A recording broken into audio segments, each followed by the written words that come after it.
All right. So I'm rolling. This is the Romine Radio. In the studio today, we got a special guest, my old buddy, Dan Coward. How you doing, Dan? Good, man. How about yourself? Oh, I'm doing pretty good today, actually. It's a nice little setup you got here. It's been a while, man. It's been too long, actually. Yeah. We went to high school together, and he just mentioned to me a second ago that 10 years ago, we graduated from high school. That's fact. I actually heard from my old broadcasting teacher, Miss Henson, last night. Really? Yeah. They've got another project that they might want me to take a look at. So. Awesome. I guess we go back to what, 5th, 6th grade? I mean, is that when you came to? Well, actually, it was 4th grade. Yeah. Miss okay. Gann and Miss yeah. Blanton. Oh yeah. I remember that, man. That's where the dream started. You know what I'm saying? Little did we know years later. But it's been wild, man. I mean, I talked to my brother and I talked to people about our graduating class from Scotts Creek. Yeah. The Cardinals. That was, and it seems like more of a prison yard rather than a. Now it does, yeah, because it's for the juvies and the delinquents. Of course, you could have classified that as us when we were going there when it was actually a school. Just at the time, we didn't want to admit that that's what we were. They had we had the water cooler talks in the bathroom. Oh, yeah. By the urinals. Well, man, it's crazy because when we were going to school there is when you'd walk in the bathroom and they had the old trough style toilet that just had constant running water. So at any given time you'd walk in there and there'd be like 4 or 5 third graders with their pants around their ankles, just bare butt shining. They don't do that anymore. It's frowned upon now. Yeah, it's ill advised. Now you're creepy if you walk into a bathroom and that happens. Yeah.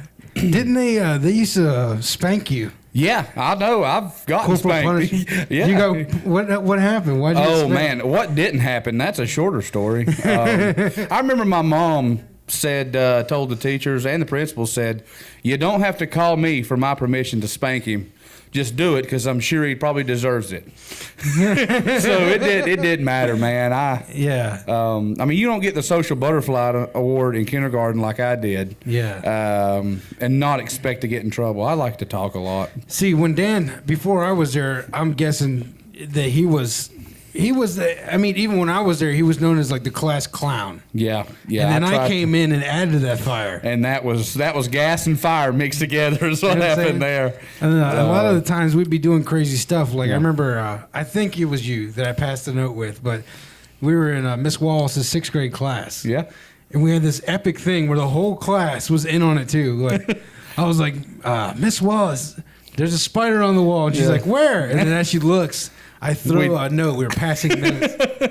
But I was like on the front right corner, and he was on the back left. Yeah. So it was like the farthest away you could be away from So he'd wad up a note and just launch it across the room. She was the only one that didn't know. Good times. Everybody was on our side, dude. They were. And, looking back on it nowadays, the stuff we did that we should have got in lots of trouble for, I'm not going to say that the school was very lackadaisical, but I mean, it was not as strict as it is now. Yeah. I've talked to some people who recently just graduated high school or something of that nature, and they say the rules and the game has changed big time.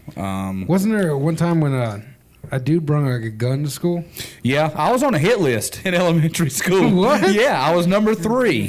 Dude. And for a guy that I never talked to.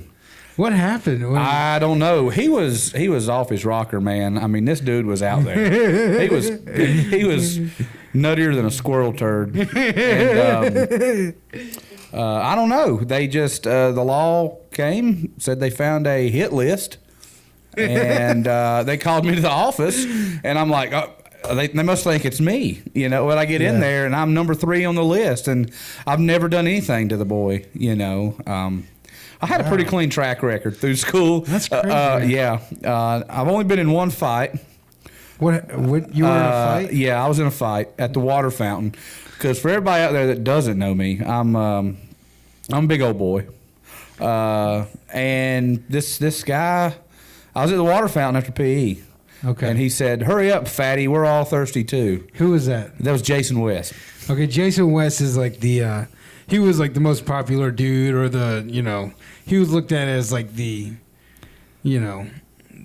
cream of the crop kind of guy. Or at least he thought so. Yeah, to himself, he was the best thing out there. But he was hanging out with like all the popular people like Martha. Yeah. He dated Kalina. I mean, this cat, if y'all can just picture a young Arthur Fonzarelli. This guy thought he was the best. I mean, let's be honest. He wore gaudy, ugly jewelry and leather jackets. Yeah, I mean, those aren't even cool. Okay? Not even for the mid-90s. Not even for the mid-days. I mean, when Happy Days was playing, that was in, But this cat thought he was something else. And, so he said, "Get out of the way, fatty." Yeah, and the next thing I know is I'm swinging.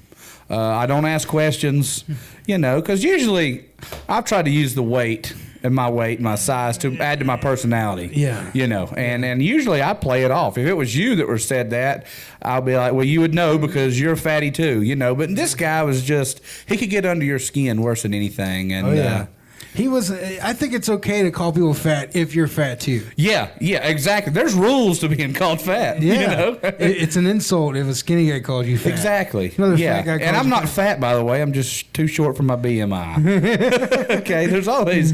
I am in shape. Round is a shape. Yeah. Oh, he hit me too. Yeah. Jason West. He's a punk. I mean, he's a straight up punk. He got up from his seat and I wanted to test him, and so I put some juice in his seat. And he came back and he sat in it and everybody laughed at him. And he looked at me, he goes, "What was that?" And I go, "That was grape juice." And then he goes, "No, it wasn't. That was fruit punch." And he like punches me in the stomach. That was like the first one I was actually like struck. Yeah. We went to school with some real thugs, man. I mean, no doubt about it.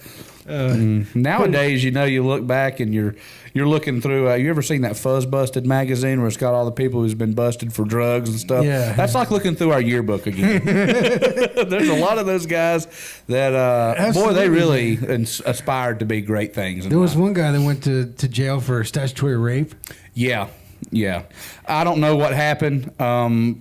Yeah. She probably said stop, no, don't, and he heard no, don't stop. Okay. So sometimes people get dyslexic, it happens. They did crazy things, man. They were trying to like tie us down. They were like, well, we're going to put a camera in the bathroom. In the bathroom. I remember that. And it was a fake one. It was fake, and they put a little red light in it. Yeah. And back then you're like, man, they're going to try to watch us when we pee. That's weird. That's creepy. But nowadays... That's normal. But even as a little kid, I was like, "There's something not right about this. We shouldn't be getting watched in the bathroom." Yeah, and they actually gave the project to the art department. The art teacher, Miss Wilkes. Yes, God. They were like, she was a honey. She's like, they asked her to build a camera, and somehow she got a light in there to make it look real. But so, anyways, our class was like, "This isn't right. We're going to tear this thing down." Yeah. So we flipped a quarter up there. A quarter. And William Bond jumped up there to get it down. No, and ripped it off the wall, wasn't it? Is that? Yeah, we lifted. Two of us lifted one guy up. I think we lifted either Jerry Connor or something. But anyways, he pulled down on it, and Edward the corner of it hit his forehead. Split it wide open. And this nerd Ferguson or something was in the stall. He came out, saw us, and tattletailed. Yeah, man, tattletaling was a big thing back then. Yeah, It's whatever. That's in the past. But they brung me into the principal's office, and the camera was sitting on the desk. It was so weird. Probably the best days, though, were Little Smoky's day in the cafeteria. Little Smoky's and mac and cheese, baby. Oh, man. And the divided plates. Yeah. The divided trays. Boy. I forgot about that. Well, we're digging up dirt here. I remember there was like rumors that there was like a frozen rat. Oh, yeah, there's all kinds of stuff. But, as a kid, you didn't care. Yeah. You just, because they had push pops, and they had the ice cream, the pet ice cream that had the wooden spoon that came with it. Yeah. They were like, don't break the styrofoam. It kills your brain cells. Yeah. Just like, so what did me and Jesse do? We wadded it up and sniffed it. Don't tell us not to do something, or we will. That's. Yeah. But wow, man. What's going on? Then we progressed to high school. Right. And that's kind of where I always knew Jesse had this thing for film. We started in 8th grade. Yeah, he was huge into the film industry. And I remember he kept telling me, "Dude, what I want to be when I grow up is I want to film on movie. I want to be a movie director and a producer." And, yeah. not very many people when they're young like that say, "Hey, I want to do this or I want to do that," and actually stick to it. But I can say that Jesse has, and he has included me in on some of his you were in my first film endeavors. Remember we did the Kill Mockingbird? Yeah, we did a class project. Truth About Boo. Truth About Boo. Me and you and Martha, and you had lice in your hair. Yeah. I mean, we didn't play games. Okay, that was before YouTube. It was way before YouTube. Nothing like that. Nobody had a camera. Nobody. And we're doing it like on VHS videos. You know, we're having to stick our pinky nail in there and rewind the film back up in it when the VCR ate it. Yeah. You know, but little did we know, man, that years later it would take off, man. And I just want to say I'm proud of you for what you're doing. I appreciate that. You told me some big things coming up that you're trying to do. So yeah, I might be going back to the Dominican Republic this year. Awesome. And we're, it's a slow burn, but we're getting there. Yeah, you got to start somewhere though. Yeah, man. But man, did we have a good time? Sticking with it. Yeah. We got into making movies pretty heavily, and I would say Dan and these guys that were with me on it were really like major contributors to my creativity and stuff, because they were pushing me like each week we'd say, okay, well, let's do another video. We got to raise the bar. We got to raise the bar. And we were raising it to weird levels. Like one of the ones that, and you can find it on the internet, I put it up there, but like is the Opossum in the Road video. And me and Dan used to drive around together because he had a truck back then, and I didn't want to ride the bus. And we were in high school, and so what happened, man? We are coming home one day. We're coming up Blanton Branch, where your parents still live at. Yeah. You were living at home. Yeah. Coming up Blanton Branch, and anywhere we went, Jesse had his video camera in his hand. Yeah. Because you never knew when the perfect opportunity was going to pop up. So here we are riding up Blanton Branch. We're just kind of doing our own thing. Jesse's got his video camera in his hand. And we passed by this possum that had been hit in the road. I mean, this thing was borderline flat. Okay, it'd been hit. And I drive by it, and we don't say anything. All we do is we look over at each other. Yeah. And we both know what we're thinking, saying, dude, the good Lord has blessed us with a prop right here in this road. We've got to capitalize on this. Yeah. So I turn around, Jesse gets out, and I back my truck over it, and I commence to doing a burnout on this dead possum. Now, what may not seem funny to anybody out there listening was absolutely hilarious to the two of us. So I do this burnout on this possum, and Jesse, you can hear him giggling like one thing. Yeah. There's blood, guts, and eyeballs going everywhere, And we look up, and here comes the school bus right up on us. And I said, Jesse, get in. We've been busted. Let's get out of here. And to hear Jesse run and laugh at the same time, he's giggling like a little schoolgirl. Yeah. But we go home, and he ends up editing it and putting music to it and slow motion and effects and everything, and puts it up on YouTube. I mean, the littlest things. But that was in high school. Channel 1 was real popular. Remember Channel 1? Well, they played there was a show that played in every classroom, the TV. At the beginning of the mornings, yeah. Yeah. Well, somebody... Called Channel 1 News. Yeah. And Carrie Otter wanted I used to do the football videos. Each Monday, they'd play the football highlights. And this one time, this guy was like, hey, man, I want to copy that Possum in the Road. Can you put it at the end of my video? I was like, sure. Well, it happened to be that I gave... They would play the video in the library, and they would play all over school. I accidentally gave David Prophet, the librarian at the time, the Possum in the Road video at the end of the highlights. I was like, you've got to turn off the video after the highlights. And he said, okay. And I'm sitting in my class, and all of a sudden, highlights go down, like, come on, man, turn off the video, turn off the video. And then Possum in the Road plays for everybody in the entire school. And I got a call. And the next thing you know, it's Dan Coward and Jesse Romine. Please report to the office. But the thing was, though, is that people knew what you did. Because Jesse, what he used to do is he'd go on Friday nights, he'd film the ball games. And then over the weekend, he would edit them. put sound effects and music and things of that nature with it, and then come in on Monday mornings and give it to the librarian, like you said. And they would just play the highlights from the Friday night game. Well, that's back when we used to win a lot of games. Now that was a good season. It was, and so Jesse kind of got this business going on to where he would go through and individually take highlights of certain players from the high school who were trying to get into college. Yeah. He would edit a video of their sole highlights to send to colleges for them. And Jesse made good money, but he used his talents to help him. But everybody knew, man, when we got together, something was going to get filmed and something was going to happen. So even though it played and we were laughing hysterically and knew we might get in trouble for it, what spawned off of that was people knew, man, Dan and Jesse, they're crazy. Okay, it was the wild ones. Yeah, I mean, I was making cash on videos. Everybody loved what we were doing. Asking for more. The pressure was on, man. Yeah, so you couldn't just not make it happen. When you're running 120 miles an hour, there ain't no putting on the brakes. That's right. Yeah, the momentum's full speed ahead. We took it to weird levels. We did. And I don't know if some of them we can even say on here, but I remember one night we were sitting at the house, and I used to spend the night at Jesse's house all the time. Yeah. His mom was like a second mom to me. She fed us and took care of me just like I was her own. And we would just come up with crazy ideas to do for videos. I mean, 9, 10 o'clock at night, we're probably supposed to be doing homework. But what are we doing? Coming up with ideas. Yeah.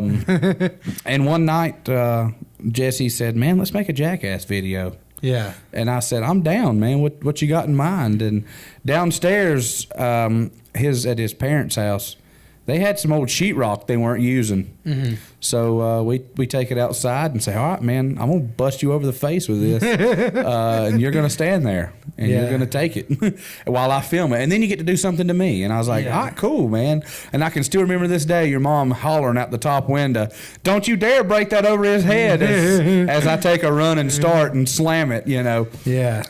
But Jesse had this editing software on his computer. And he would take our videos, take them in there and edit them. He was by far the brains of the operation. I was just a body to help make it happen. He had all the brains and the smarts to edit and do all that. And this was kind of like before the Jackass era really started. Yeah, it was like at the beginning of it. We had just heard of this Jackass thing, and man, these guys were going around doing crazy stuff to their bodies and hurting each other and laughing about it. And like the people, I remember in Stacy Buchanan's marketing class, everybody was so excited to see the video of me busting sheetrock over Dan's head and him busting it over my head, and they demanded to see it so much that the teacher was like, no, and then you're not going to show that, and he had to leave the class and was going to leave us to, do our studying or a quiz or whatever. And he left for about 10 minutes and they're like, put the video on. And we played it. And he came back in and he was so mad at me. But everybody just I never heard of that. I never heard that. He sent me to the office for it. Really? But like I said, we took it to weird levels. Like this one time we did a movie called The Job. And I was like, I had this cool idea about, let's just have a short film where Dan comes in and he shoots somebody. And he was like a hitman. Yeah. And so we shot it. And really what I was trying to do was just get a reaction out of people, because I knew that was like one of my favorite parts about making movies, was like how people reacted towards it. Yeah, they kind of like tripped out. So he comes in and we shot it 2 different ways because I didn't know if we pushed it too far. But he comes in and he shoots me, and then my little sister at the time, she was about 8, 9, something like that. Yeah. He in one of the versions he shoots Mary Jo, my little sister, and we needed a body. I was shooting and you were filming. We had to shoot somebody. Yeah. And I think what was it like in the editing? You remember that? It was, man, because I remember we used to, we replayed that thing over and over, and I said, Jesse, we've done some stuff, man, but this is, even though we look at it as funny, it could possibly lead to something more than that. Yeah. And I remember editing it, man. Yeah. We'd watch it, I'd walk in, I'd shoot, and then we'd rewind it. and watch it again. He put some effects to it, some music. I think, what was it? Smack My Bitch Up. By Prodigy. Prodigy. And we'd watch it Yeah. and then replay it and watch it again. Well, what about the end, though? The end titles? What was really okay, shocking? I walk in. Mary Jo's laying on the couch. I don't say anything. No, not a word is said in the whole entire thing. I walk in, and it was this gun. Me and Jesse went to Walmart and bought one of them airsoft guns. Yeah. And it looked real as everything. And I walk in, I look at her, and I blast off 3 shots. They're fake shots. I never actually shot her. And I turn around and I walk out of the house. Yeah. Screen goes black, and Jesse has put up his sister's name with the day she was born and the day she died, like what's on a tombstone. Yeah. Her death birthday. Her death birthday, yeah. So that kind of was like the icing on the cake that just really solidified, man, we are messed up. Yeah. But what's even more messed up than that is the fact that Jesse not only, once again, tagged it on the end of Channel 1 News, a highlight, and it got played in the school. Yes, it did. Oh, my God. I remember we're sitting there watching it, the highlights, man, they go off. Yeah. And we're thinking, all right, we can start class now. And all of a sudden, you hear the intro music to the song, and I look up, and I said, no, this cannot be happening. And they pull it up. So everybody knows we did these videos, and they're like, all right, maybe this is another good one, like Possum in the Road. And luckily, we got in there and got it turned off. I mean, I had to run in there and told Prophet, I said, dude, cut it right now. You do not want to see the outcome of this. It was extreme, man. I mean, some of the times when I was editing, we after one of the football games, we went to this party, and this girl was so wasted. It was like one of those embarrassing, not even embarrassing. She was like a drunk to a point where it was like, should we go take her to the doctor? Yeah, hospital drunk's what we like to call her. And that part, there was like maybe 10 out of 30 videos that had that on there. Yeah, accidentally, and I got sent to the office for that. I mean, we were continually pushing the envelope. Yeah. Getting in trouble. And even, wait, you weren't even in broadcasting class with me. No, I wasn't. That would have been awesome. Yeah. Well, we might have got expelled, but. But we took it to a level there, man, where we were just having fun and, I mean, when you're just little, stains in high school and you think, oh, this ain't that bad, what? Excuse me, now can be viewed as sadistic. I mean, it was. We never harmed any animals or did anything to, It was weird, man. Like we were doing the Truth About Boo. Yeah. And we ended it with a Uzi fight. Yeah. Where in the book, Boo Radley's actually a nice guy, and you have to get to know him. But in our movie, we made him a psycho killer. Yeah. And the principal saw the movie and said it's not school appropriate. We're not showing anybody, and that hurt. Yeah. Because you put your heart and soul into something. You kind of, try to liven it up. But, man, we had some good times. Even before that, we did, you remember El Mariachi? El Mariachi. That was really one of the first ones. Yeah. Like before any of it all. That was just like the testing stages, but it was cool. It was, man. And that was back in the old school days. You had this big old freaking camcorder, man, you carried around. Now you could. I didn't even have a way to export it. I had to film the computer screen that I was editing it on. That's the way I got it off there. So, but boy, how times have changed. Times have changed, man. And, but it's good, man. It's we're keeping it rolling. For sure. Awesome. And what are you doing these days, man? I'm now a full-time fireman. I work in Asheville, North Carolina. Yeah. All right. That's a dream job of mine. I've been wanting to do. Of course, you knew that. You knew I was involved in the fire department. My dad, my brother, and myself. It's kind of a family thing, really. Mm-hmm. But before that, you were a volunteer. Yeah, and I'm still a volunteer. Right. I've been in the fire service 13 years this year. But that was always a passion of mine, was doing that. Right. And I've worked a lot of jobs since I got out of high school. But I can honestly say I'm at the one now that gives me true pleasure, and that I actually look forward to waking up and going to work. I don't dread it.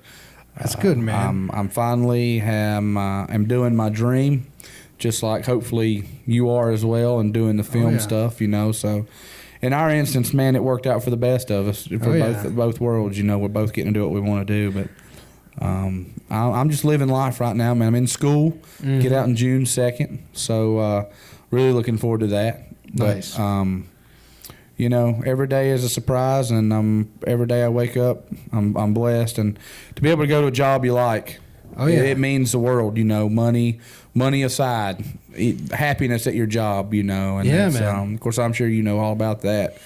So, yeah, I never really felt too good about working those jobs where you're just paying bills, and it's just like it's very unfulfilling. Yeah, and then if you walked in and they said you're fired, you'd be like, thank God. You know. Now, like I said, I've worked jobs that I've been happy at, but that tends to wear off kind of quick, you know. And some jobs I did because I had bills to pay, you know, and I did the job. But probably one of the funnest ones I ever did was, remember when I worked at Papa's Pizza in high school? I think I remember that. 3 years I worked there, and it was a fun shop. I was 16 working with nothing but college kids. Yeah. And frat boys and sorority girls. Yeah. And that's awesome. I never will forget one of my first days at work. There was a smoking hot girl that worked there. Her name was Janet. Okay. And she was a DZ, you know, Delta Zeta. And one of the guys I was working with was a Pike. He was in the fraternity, the Pikes. Yeah. And, you know, I'm a virgin to the whole college thing. I don't know anything about sororities or frats or nothing like that. And he says, why don't you go over and ask her if she's an easy DC? And I'm like, okay. You know, I had no idea what it was, you know. I go up to her and I said, so are you an easy Deezy? Is that what I hear? And I got the absolute crap smacked out of me. And I come out, hold my face. There's a big red handprint on it, you know. And all they're doing is laughing. Yeah. But they said, welcome to the club. You're officially, you went through initiation. You're one of us. And But, you know, as you get older, you learn things. Maybe things you shouldn't say to certain people. I learned my lesson the hard way. But I remember the Papa's Pizza. They had those piggy sticks. Oh, boy. You can't get them anymore, man. No. I think there's only one left, and it's in Franklin right now. Oh, really? Yeah, because the one on backside of Western shut down, which is now Tuck's. So that's true. What about you, man? What's been going on with you? Just been working, playing music. I've actually been dabbling into stand-up comedy. Awesome. And I'd rather sit down. It hurts my ankles to stand too long. Sit-down comedy is... I've been having a real problem. Like, I'm kind of like an improvisationalist, and they're like, "Oh, you have to write jokes." And when I get down and I start like trying to go black and white with the pen and writing jokes, if I'm reading, I can't read more than like 3 pages and I fall asleep. Yeah. And so it's like I need to figure out a way to like just get up there and improv. Yeah. And just talk about stuff. I tell you, people have asked me a lot. They said, "Well, you have missed your calling. You need to be a stand-up comedian." And I was like, listen, I'm not looking to get any fame out of it. I just love making people laugh, genuinely making them laugh, just like you do, you know. And I know me and you have sat and cried together because we've laughed so hard, you know. And it's a certain talent people have and some don't, you know. And I've seen people stand up and try to do it and butcher it because they're trying so hard. And what works best for me is I use real-life events. I mean, if you can see some of the stoutards that I've been around in this lifetime, the best comedy comes from actual life experiences. And seeing some of these people and people you work with, you know, and it's easier to ask for forgiveness than it is permission. So go ahead and use them in your jokes and then be like, I hope that was okay. You know? But actual stuff, man, it's hard to sit down and try to write jokes because you're like, it's true. You know, what's funny, you got to always watch the crowd you're trying to appeal to because you can't, you know, step on anybody's toes or hurt anybody's feelings, you know. Especially in Asheville, the hippie crowd. Yes, but Go green. Free spirits, okay? Eat your organic. Drive your Subarus. Yeah, we call those LAVs, by the way. Those are lesbian assault vehicles. Or Subarus to the layperson. They got their coexist man. bumper sticker. Oh, yeah. Come on. And Yakima systems for their bikes. And one of the things I was looking at is like hippies used to be peace, love, and war. Now, if you look at their bumper stickers, it's was like, hey, you need to coexist, or you need to go green or change your life. Yeah. Die yuppie scum. How about that? Yeah. I think they're all pissed off because they had to quit doing cocaine in the 80s. Yeah. And then they all became Woodstock is over. Okay. The uppity hippies. Yeah. Go home. The hippies lost. Okay. It's time to get off the lawn. Yeah. But they are, man, and you got to kind of, whether it be about race, creed, religion, sex, anything of that nature, you got to be able to, your jokes just can't be about anything. The Eddie Murphy days where you could say anything and get away with it, or you just, suck it up.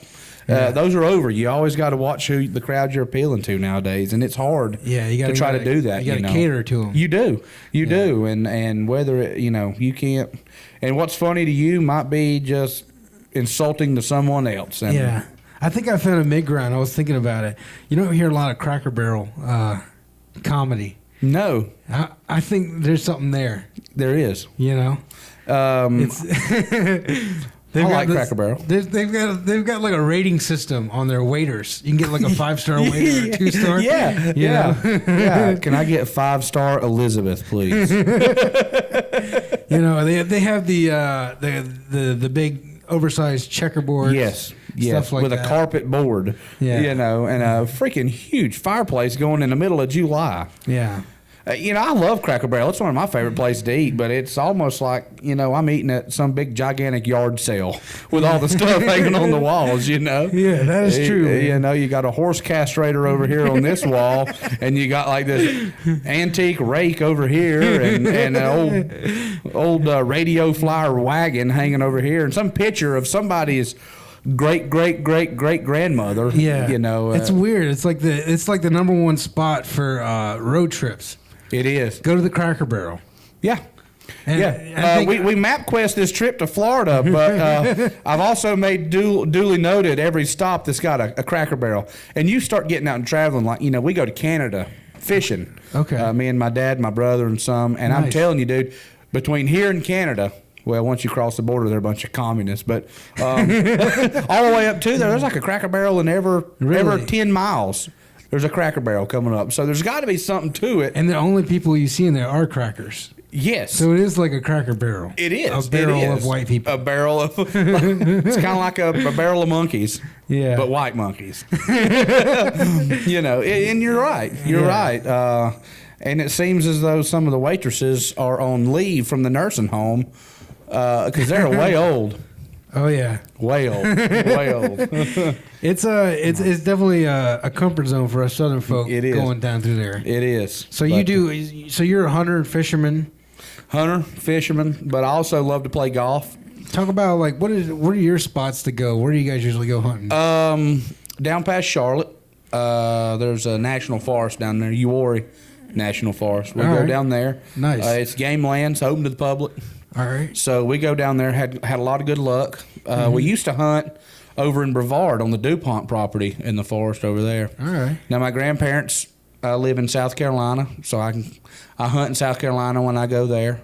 Where about there? In the middle of South Carolina? They're about 25 minutes from Anderson. Okay. So if you know where Anderson's at, and that's cool, man. The jockey lot, I know that's a huge big flea market over there.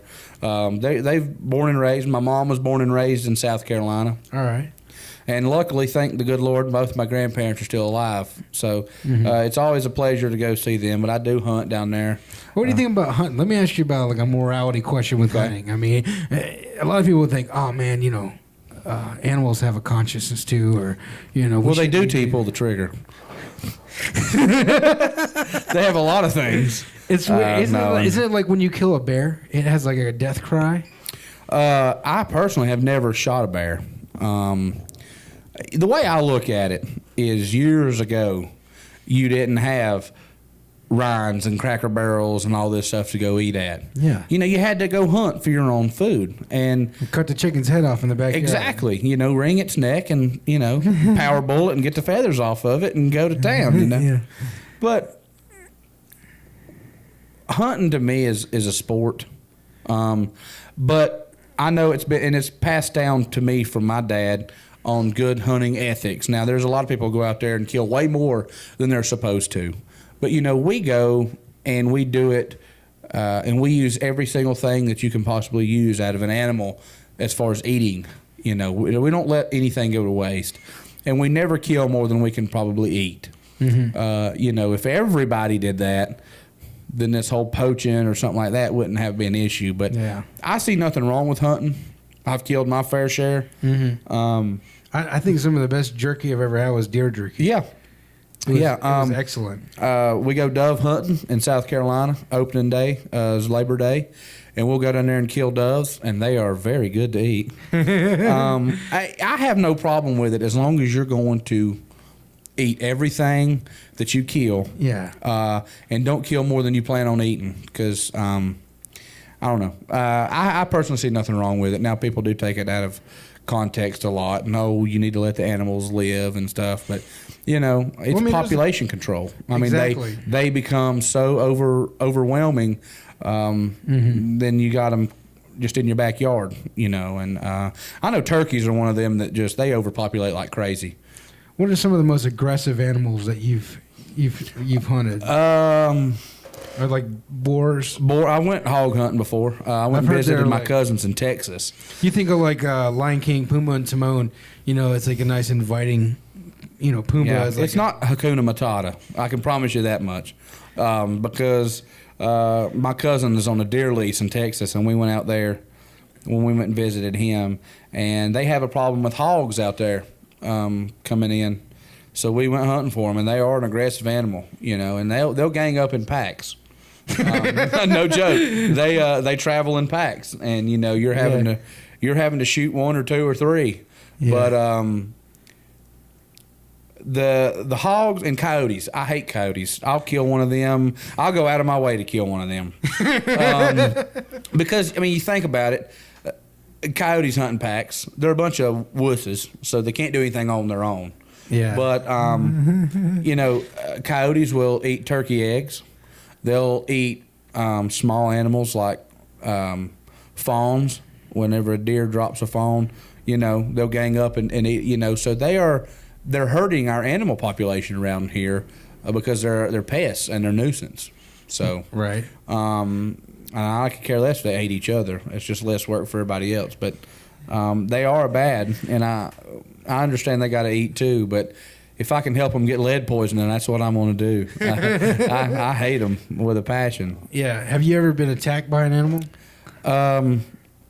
Only a dog, a household dog. Okay. But I've never, not like out in the woods, no. No, you don't have an epic animal attack? I don't have an epic animal attack story. I wish I could help you out there, but I don't have one to share. Man, I could imagine like hunting for a bear, you know? Yeah. Well, nowadays people do it with dogs, and the dogs do the work. Really? You know, yeah. And they'll run a bear up a tree, and then all they do is get there and shoot it out.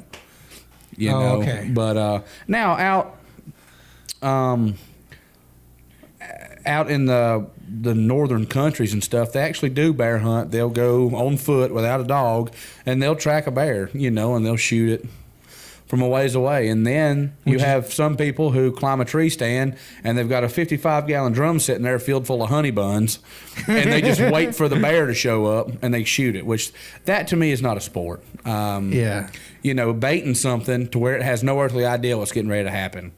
You know, I've sat many times in a deer stand, and nothing has walked through. And then there's that one time when they just happen to be moseying through, you know. They say it's like, I knew like an ex-cocaine addict. And he's like, when I go hunting, I've never felt that kind of high before. Yeah. When you're out there, your senses are up. As a human being, look, you know, you got your human versus prey. Yeah. And there's something about that. I mean, yeah. About 2 years ago, I was sitting in a deer stand, and I had two of them walk in on me, and they were younger ones. We call them yearlings, so they were last year's drop. So they weren't big at all. And they were about the same size, probably brother, sister, two brothers, two sisters, whatever. And, you know, I just sat there and I watched them. I could have easily shot both of them, but what I did was I shot them with my camera. Because sometimes it's nice just to sit back and look, and then out of nowhere, here comes Mama. And what a D-bag I would have felt like, to shot one and Mama, you know. So I had an older gentleman tell me one time, because I don't know if you've ever been hunting, but when one walks out, your heart about beats out of your chest, because you're just so nervous, because it's like nowhere else can I get this close to an animal, a wild animal, and it don't know you're there or anything of that nature, so your heart beats out of your chest. Mm-hmm. And he told me, he said it's been about 10 years ago, but he had a huge deer walk out in front of him, and he said, my heart never beat once, and I never got excited, and I knew then it was time to stop hunting, because the thrill of the hunt is not there anymore. Yeah. When you've killed all these over the years, and then but that kind of struck me when I saw these two little ones. I said, man, these two are just frolicking around being little kids pretty much, and I said, God's blessed me with the opportunity to sit here and just watch them, and that's what I did, and I never picked up my gun. I picked up my phone and I just took pictures of them. So there, it is a high though. I mean, if you've never shot one or anything, to take the life of something, it's a different feeling, but I hope to God I never do that to a human, but in the day and times we live in, if it becomes protecting a family or something of that nature.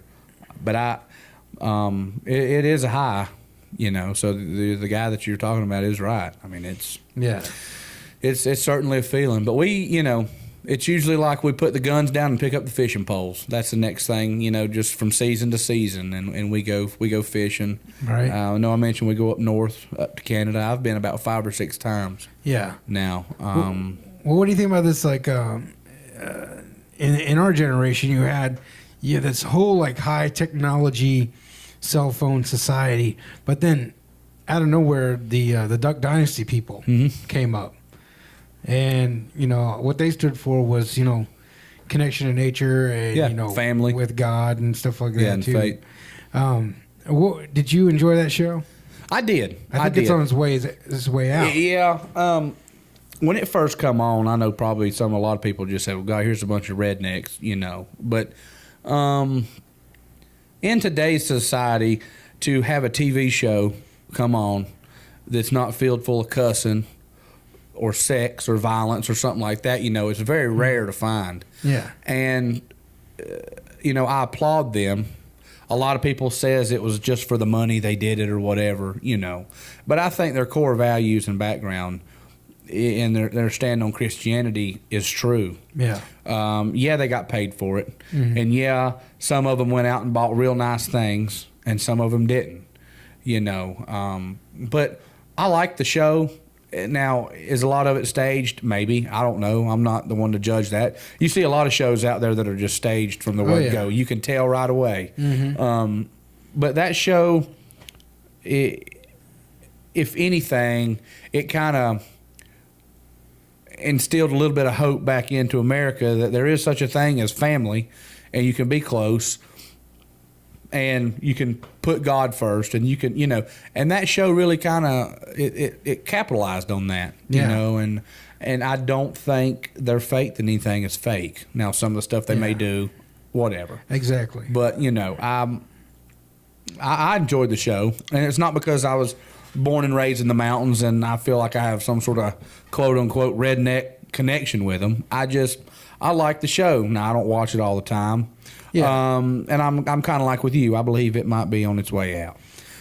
But it had a good run. Whenever it decides to not go anymore, it had a good run, and I think it had a positive influence on a lot of people who may have never, ever watched that show before. Well, my buddy Ben Mongold shoots the hunting show for him. Really? Yeah, he went to film school with me at WCU. Yeah, the Buck Commander. Buck Commander. Okay, he's the editor and filmer. Wow.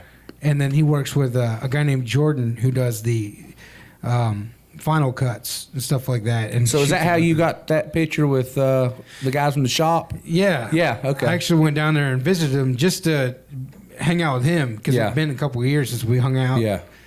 and he interned on Buck Commander, and they loved him so much. They're like, well, why don't we put you on salary? Yeah. So it's just him and Jordan. And when I went down there, I got to sit in the editing room with Willie Robinson. No way. And Jep came in there and hung out. That is awesome. The younger brother. And I got to meet Cy. I bet that was a trip. It was weird because they were filming, and for those of you guys that don't know, they actually don't film at the headquarters. They don't make the duck calls in the headquarters right there. It's just a set. Yeah. At this point, and in a distribution center, they have another building that they purchased because any given time of the day, there's 60 people waiting at the back of that place to meet the guys. Really? And so they weren't able to get anything done. Yeah. And they really are the situations that they might create on the show are fake, maybe, but who they are was really who they were in real life. Are they the same off the set as they are on the? Oh, yeah. I mean, they just joke and cut up. And, yeah, straight up cats. And yeah. Uncle Cy was kind of grumpy, and he's kind of grumpy on the show. Yeah. He didn't really have time to sit down and talk to me or nothing. He was just like, "Hey, I gotta go." And well, I saw that picture you'd put up on Facebook of with him, Martin Godwin, and boy, I was jealous, man. It was surreal, man. Yeah, and it's just, if I see something on TV about somebody that I know, or in your instance, you actually got to go and meet somebody who was on TV. And you're like, man, how did I get this lucky? It's really real. This place is real in Louisiana, and these people are real. I'm sure that was a awesome feeling to finally get to meet them, in person. To see Godwin, he was saying he came and popped his head in the editing room. He's like, man, what time is it? And they're like, it's 2:00. He's like, there's no wonder I'm so hungry. Y'all want to go to lunch? So we all went and got some Mexican food together. Really? But it was just like, that's how real it is. It's surreal to see, No big deal. I'm just eating with the guys from Duck Dynasty, And the whole town, every gas station you go into or anything, is just, they've taken over that town. Yeah. The Robertsons have. And the thing that gets me is, and you'll read this story probably in a lot of places, they weren't looking for that. Right. The TV show come to them. Yeah, because they've been doing a lot of Buck videos. Commander and stuff. They've been doing that for years, long time. But they come to them and wanted to do this. And I watched an interview with, I believe it was Jace, on YouTube, and he said, we were fine just doing what we were doing before the show ever come along. Yeah, he said they came to us and we told them we're not going to back down from our faith, or anything, So if y'all still want to do this, that's awesome, but these are kind of our stipulations. They are who they are. Yeah. And of course you get into religion or something like that. It's a touchy subject nowadays. I know that. Sure. But I applaud them in their efforts to maintain that, It's pretty wild how it all came up. It is, and the ratings went out the roof. My buddy was with them before Duck Dynasty got huge. Yeah. And then it just took off, man. Yeah. And so I don't know. I think they're on their last season. They're not going to be doing it anymore. But what a run they've had. And they're huge on the Outdoor Network, too, anyways. Yeah. So they're but, you brought up a good point. Not just them and that family. But look what it did for that town. Yeah. I mean, it put that town on the map. Probably nobody had ever heard of that town. That's true. Until that, which I'm sure can be a headache at times because I'm sure there's an influx of people coming in wanting to meet them, But I mean, if there's any silver lining to this podcast, I think it's that you got to stay true to yourself. Exactly. With you and being a firefighter or me doing video or whatever they were doing, it's like that's where the money's at, really. Yeah. Stick to who you are. What makes you happy? Yeah. And I know because in the end, these guys are gonna. If you die with like money and all the toys you'd ever want, you can't take it with you. Right. I have never in my life seen a hearse with a U-Haul behind it. I mean, you can't take it with you. You know. That's true. And I'd rather be poor and happy as I could be than to have millions of dollars and be absolutely miserable. But yeah, being true to who you are, you can't put a price on that. And I think, like in society, you have this consumer culture. They're promoting individual, like, do you want a red or purple or a blue I've hot? Yeah. Or whatever it is. And it's like, I think society and consumerism, it thrives on, buying things and being an individual in that sense. And it's not really a true sense. It's just the game they need to play to make money. Exactly. But if you really scale back and look at it like family first, or your health, or your friends and stuff like this, when you start putting those things at the front line, then you really have happiness. Oh yeah. Having an iPod's cool, but it just kind of adds to it. Yeah, I totally agree. So totally. It's been cool, man. I appreciate you having on the show. Not a problem, man. I appreciate the invite. We got to do this again. Let's get back together. Yeah, let's pick this back up, man. I think we only scraped the surface on that Scotts Creek talk. Oh, we did, but we got many, many more talks to do with that. I just hope people like listening to it. One of the times we were talking about Jason West, this one guy said something to Jason, and the guy punched Jason in the face. And I sat there and watched Jason. He didn't even want to like flinch his eye. His eye was just like twitching and tearing up from being punched in the eye. I was like, dude, Jason West, man, what's going on in his head? Yeah, and real quick, what got me was so funny was every girl he dated, he bought him jewelry. Really? Yeah, I remember he bought two or three of the girls, man. He bought them a bracelet that had their name engraved on it. Oh, and I'm really? like, what is this kid, a drug dealer? We're in like the 7th grade. How is he affording freaking jewelry, and much less having it engraved, you know? That's crazy. But last I heard of, because his brother was on our fire department at home. Oh, really? Yeah. And I asked him, I said, man, where's Jason at now? He said he moved back to Florida. I think he's got some kids now. I can't. He might be working for like the power company out in Florida now. Who knows? That's weird, man. But it's pretty easy. There's a lot of people we went to school with who just pieced out of this town. Yeah. And that's true. Which hopefully they'll come back for the reunion. It'd be nice to catch up with some of them, and then the other ones, it wouldn't bother me a bit. Maybe we should show some of those movies at the reunion. We should. I know we would get some hits. Be crazy, man. Yeah. But all right, man. Well, let's get something done today. I appreciate it. Yes, sir. You're very welcome. Thanks for having me. We'll see you soon, buddy. See you, buddy. It's been Romine Radio, and as we always say, the princess is in another castle.